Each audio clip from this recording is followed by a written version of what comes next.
Los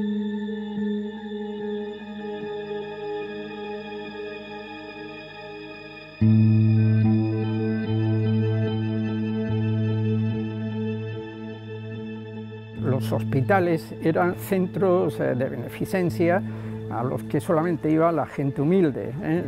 Los ricos se curaban en sus casas si podían.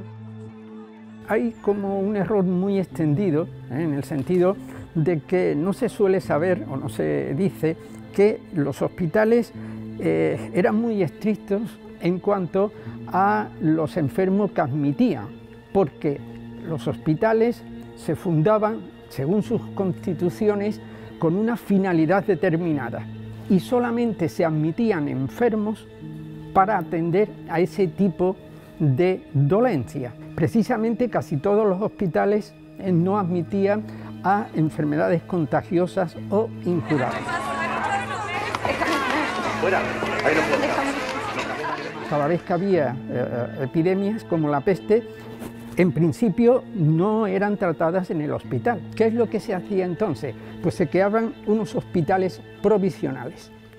En determinadas zonas de la parte de la periferia de la ciudad, por ejemplo en Triana o por la zona de San Bernardo, allí se formaban unos hospitales provisionales en donde que funcionaban como lazaretos. Había que encontrar un lugar idóneo que no era propiedad del ayuntamiento, que se tenía que alquilar, se tenía que contratar a un numeroso personal de asistencia, de cuidado, etcétera, que no era barato, que era caro.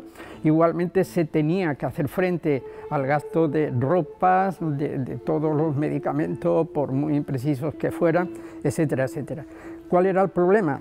Que si la epidemia era muy intensa y había muchísimos contagiados, los hospitales se colapsaban.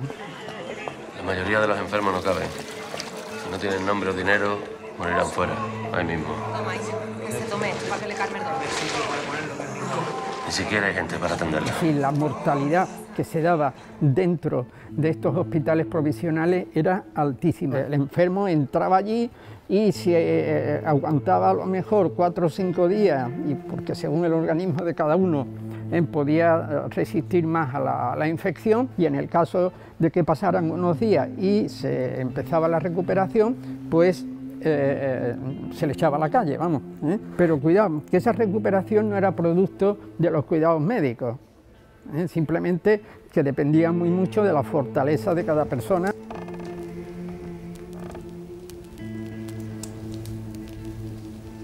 Una vez que remitía la enfermedad, esos hospitales provisionales se cerraban, desaparecían.